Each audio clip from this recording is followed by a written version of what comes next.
पुराने समय की बात है। तिलसंडा नामक गांव में एक वैद्य रहा करते थे।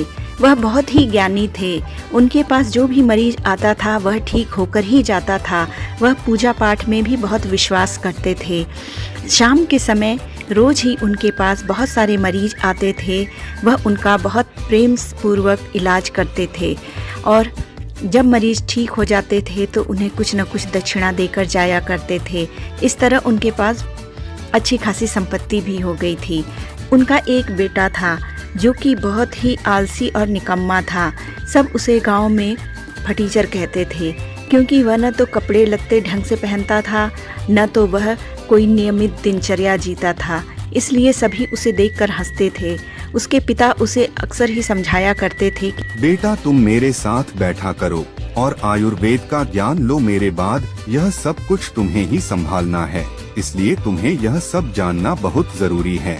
नहीं तो मेरी इतने दिन की मेहनत सब बेकार हो जाएगी, क्योंकि मुझे जितना ज्ञान है उतना ज्ञान मैं किसी में हस्तांतरित नहीं कर पाऊंगा। मुझे अच्छा नहीं लगता।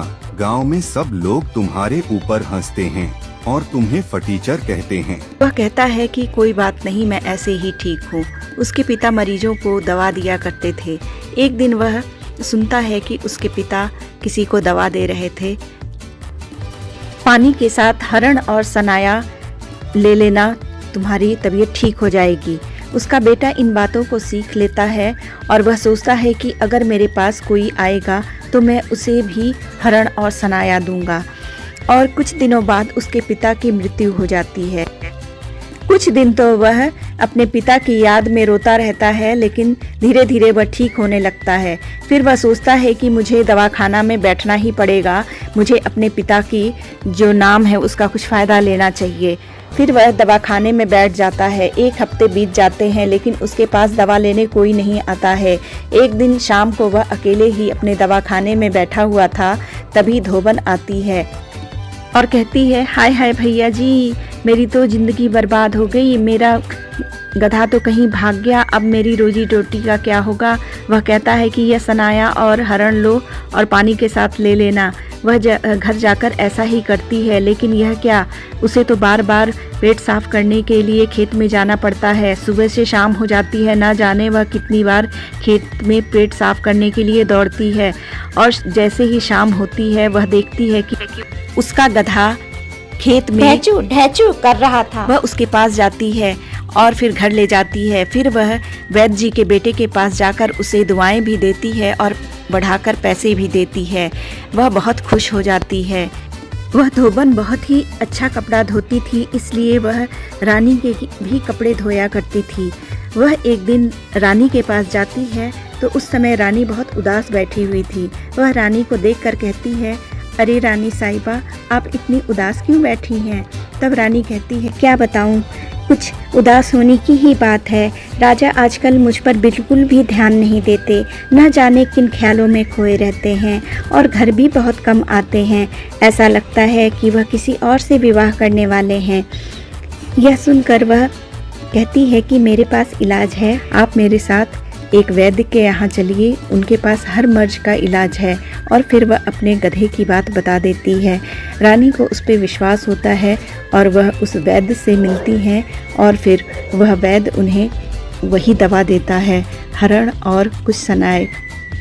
वह उसे खाती है और बहुत ही बीमार होने लगती हैं, उनकी हालत ख़राब होने लगती है। फिर राजा को जब यह बात पता चलती है तो वह महल में आते हैं और जब तक रानी बीमार रहती है, राजा अपने राज्य के सारे काम छोड़कर रानी के पास ही रहते हैं। इससे रानी की सभी गलतफहमियां दूर हो जाती हैं। राजा दिन रात उसके पास रहते हैं और उसकी सेवा करते हैं।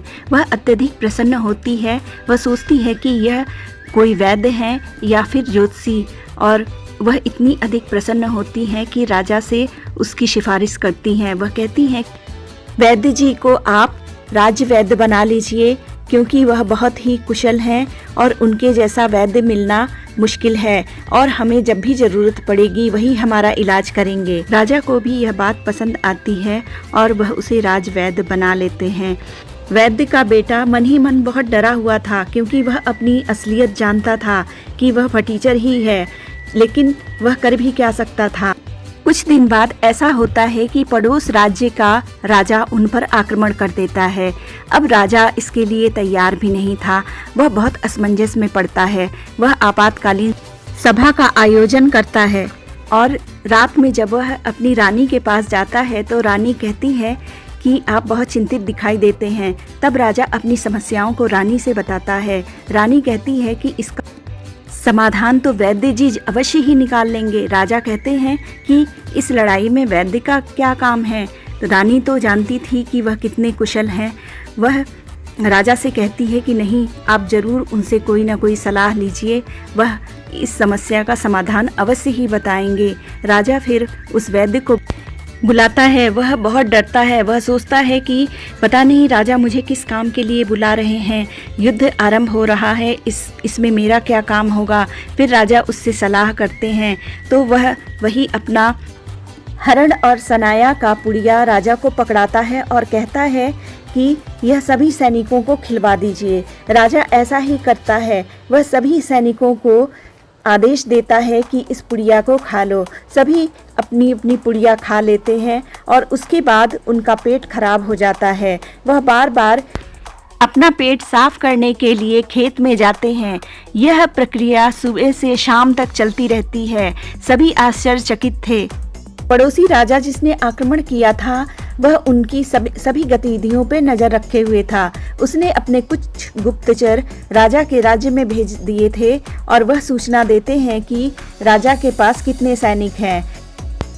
कुछ सैनिक टीले पर खड़े होकर ऊंचाई से देख रहे थे कि कितने सैनिक हैं। वह सोचते हैं कि सुबह के समय इनकी गणना अच्छे से हो सकती है, क्योंकि सैनिकों की गणना करने में उन्हें बहुत परेशानी हो रही थी, क्योंकि सैनिक तो वही बार बार आ जा रहे थे, लेकिन उन्हें क्या पता कि वे वही सैनिक हैं। फिर वह राजा से जाकर कहते हैं कि हमसे बहुत बड़ी भूल हो गई है। हमारी सेना में जो जासूस थे उन्होंने हमें झूठी खबर दी है। उन्होंने राजा के सैनिकों की गिनती में गलती कर दी है।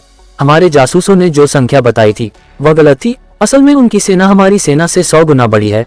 हम सुबह से गिनती में लगे हैं, लेकिन उनके सैनिक लगातार आ जा रहे हैं और हम थक चुके हैं। उनकी गिनती अभी भी पूरी नहीं हुई है। महाराज, हमने उनकी गिनती सुबह से ही शुरू कर दी थी, लेकिन उनकी संख्या कितनी है यह अभी तक हम तय नहीं कर पा रहे हैं। हो सकता है हमारे जासूस पकड़े गए हो और हमें फंसाने के लिए गलत खबर भेजी हो। ये सब शत्रुओं की बहुत बड़ी साजिश लग रही है। अपने गुप्तचरों की बात सुनकर राजा के चेहरे पर हवाइयां उड़ने लगती हैं। वह सोचता है कि लगता है हमारे गुप्तचर पकड़े गए हैं और वह किसी दबाव में हमें गलत सूचना भेज रहे हैं। इस कारण वह सोचता है कि अब इनसे युद्ध करके तो जीतना मुश्किल है। वह अपने सेनापति को, सिपाहियों को और जो भी महत्वपूर्ण पद पे थे उन्हें बुलाकर उनसे कहता है कि सेनापति, तुरंत हमारी सेना को यहाँ से निकाल लो। हमें धोखा हुआ है। यहाँ के राजा की सेना हमारी सेना से 100 गुना बड़ी है। अगर हम यहाँ रुके तो हम सब में से कोई भी नहीं बचेगा। राजा अपने काफिले के साथ वापस चला जाता है। इधर राजा अपने मंत्रियों के साथ मंत्रणा कर रहा था कि न जाने कब युद्ध की खबर आएगी और हम सबको युद्ध के लिए जाना पड़ेगा। और इधर जो वैद्य का बेटा था वह भी बहुत डरा हुआ था। वह सोच रहा था मैंने तो सारे सैनिकों की तबीयत खराब कर दी है, अब न जाने लगता है आज तो मुझे फांसी ही मिलेगी। और यह डरते डरते वह उनके बीच ही बैठा हुआ था। तभी उनके पास कुछ सैनिक आते हैं और बताते हैं कि वे सभी सैनिक तो वापस चले गए। राजा और उसके मंत्री सभी लोग जब सुबह जाकर देखते हैं तो जहाँ पर उन्होंने अपना तंबू लगाया था वह स्थान खाली हो चुका था। वहाँ तो गड्ढे ही गड्ढे थे, तंबू कहीं दिखाई ही नहीं दे रहा था। राजा को समझ में आ जाता है कि यह सब वैद्य की करामात है। वह उससे बहुत प्रसन्न होता है और उसे अपने पास बुलाकर कहता है कि अब तो तुम पुरस्कार के पात्र हो। मैं एक छोटा सा महल तुम्हें पुरस्कार स्वरूप देता हूँ, तुम उसी में रहना और इसी तरह हमारी प्रजा की मदद करते रहना। फिर रानी आती हैं और वह कहती हैं कि मैं ना कहती थी राजा साहब कि यह बहुत ही करामाती है। यह देखने में वैद्य है, लेकिन यह ना जाने किन किन गुणों से भरा हुआ है। राजा को भी अब उस पर विश्वास हो चुका था, इसलिए वह भी बहुत प्रसन्न होता है। वैद्य का बेटा मन ही मन सोचता है कि इधर बीच तो भगवान ने मेरा साथ दे दिया, लेकिन हो सकता है हर बार मेरी किस्मत ऐसी ना हो सकता है कभी मैं ऐसा फंसूं कि कभी निकल ही ना पाऊं।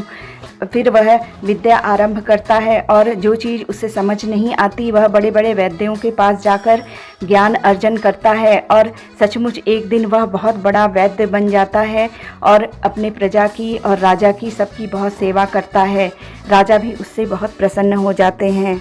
इस तरह एक फटीचर की जिंदगी सही रास्ते पे आ गई। उसने अपना उद्धार करने के साथ साथ आसपास के गांव के लोगों का भी उद्धार करना शुरू कर दिया।